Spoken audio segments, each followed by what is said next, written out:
বহতাই নদীর নাম গোমতী, বইছে কুমিল্লা জেলা জনপদের বুক চিরে। ত্রিপুরা রাজ্যের পাহাড় থেকে নেমে আসা গোমতী শুকনো মৌসুমে 8-10টা পাহাড়ি নদীর মতোই বেশ শান্তশিষ্ট।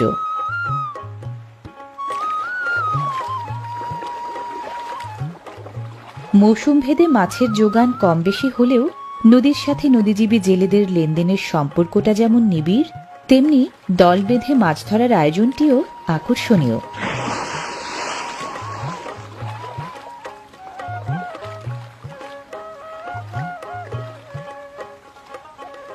জীবিকার রসদ যোগানো গোমতীর এই শান্তশিষ্ট রূপটা পাল্টে যায় ভরা বর্ষায়। উজান থেকে ধেয়ে আসা হঠাৎ ঢলের বাড়তি পানি, পাহাড়ি ঢলের পানির দাপটে আগ্রাসী হয় নদী। দুকুল ছাপিয়ে খরস্রোত ছোটে দুরন্ত গতিতে। শত্রু সেনার মতো ঢুকে পড়ে জনপদে, হঠাৎ বানের জলে দখল করে চরাচর। গোমতীর উপচানো পানিতে তলিয়ে যায় রাস্তাঘাট, ফসলের মাঠ, গ্রামগঞ্জ, জনপদ। জলে ডোবা সড়কে যাত্রী নিয়ে যানবাহনের ঝুঁকিপূর্ণ চলাচল নিরাপদ গন্তব্যের খোঁজে।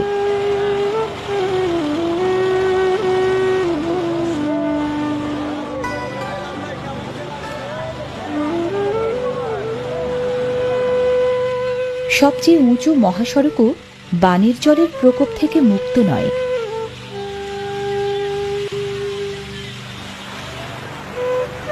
বানের তোড়ে কোথাও কোথাও ভাঙে বাঁধ, বাঁধের রাস্তা। অলি গলি পাড়া মহল্লায় কোথাও হাঁটু জল, কোথাও কোমর পানি। খানাখন্দ এড়াতে কারো কারো লাঠি ভরসা।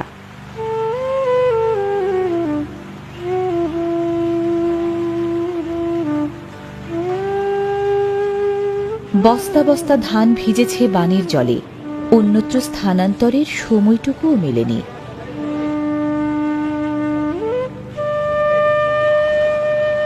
ভালো করে বুঝে ওঠার আগেই ধান চাতালের পুরো আঙিনা চলে গেছে বানের জলের দখলে।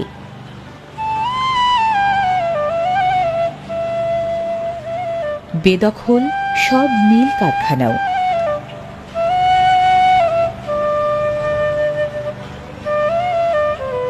বন্দিশাহী কোল্ড স্টোরেজও জলবন্দি।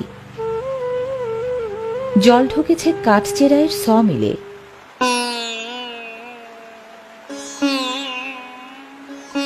উৎপাদনের সব প্রাঙ্গণে এখন জল সন্ত্রাস।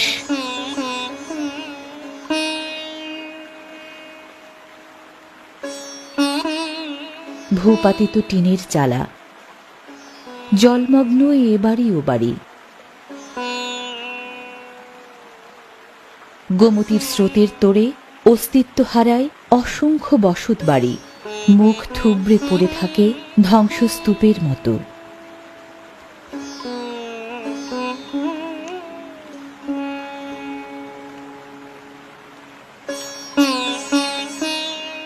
বানের জলের সাংবাদ শরিকের নিষ্ঠুরতা, গোমতী পাড়ের মানুষের যেন অমোঘ নিয়তি। পানীয় জলের উৎসও জলমগ্ন। রান্নাবান্না, ঘর গেরস্থালি সব গেছে।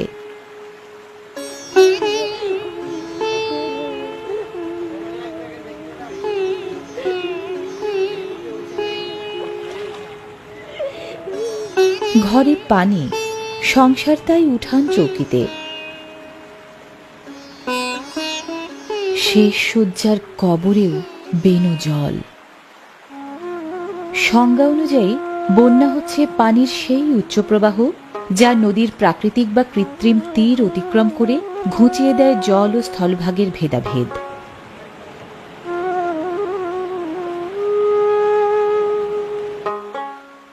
ভেদাভেদ ঘুচলেও থেমে থাকে না জীবন। টিকে থাকার লড়াই প্রাণ পায় নতুন উদ্যোগে।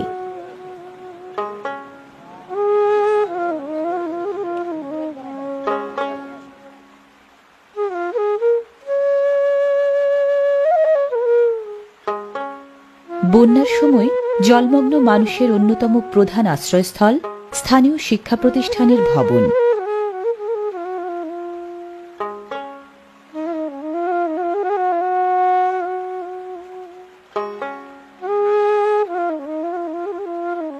বাস্তুচ্যুত মানুষজন এখানে থেকে লড়েন বন্যা মোকাবিলার যুদ্ধ।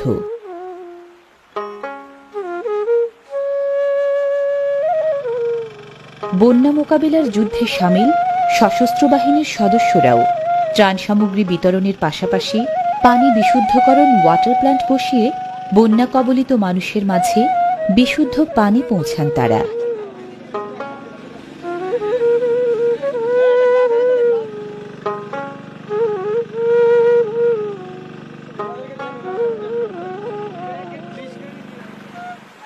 গোমতী নদীর নামের সাথে এই বানের জলের সম্পর্ক আছে।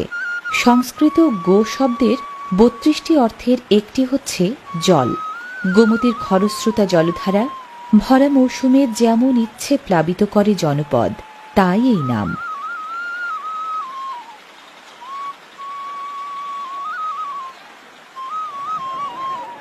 গোমতী পাড়ের মানুষজনও কম যান না। বানের জলে মাছ ধরায় মেতে প্রমাণ রাখেন আগ্রাসী এই বন্যার সাথে স্বাভাবিক সহাবস্থানের ধৈর্য ও সাহস তাঁদের পুরোপুরি আছে।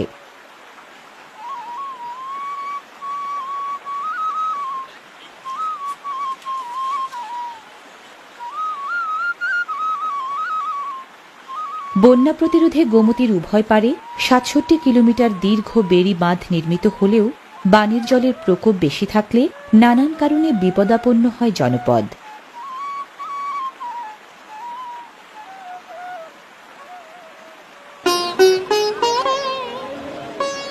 বন্যাসৃষ্ট নদী ভাঙনের অন্যতম কারণ নদীর গভীরতা ও পানি নিষ্ক্রমণ ক্ষমতার কমতি।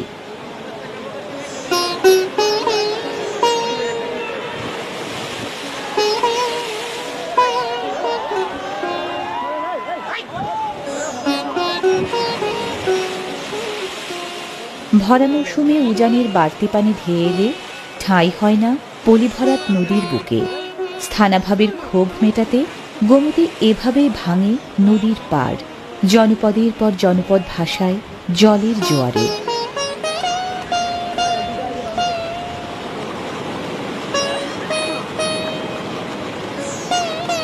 শীতের শান্ত নদীর সাথে একেবারেই মেলানো যায় না বর্ষার দুরন্ত এই গোমতীকে।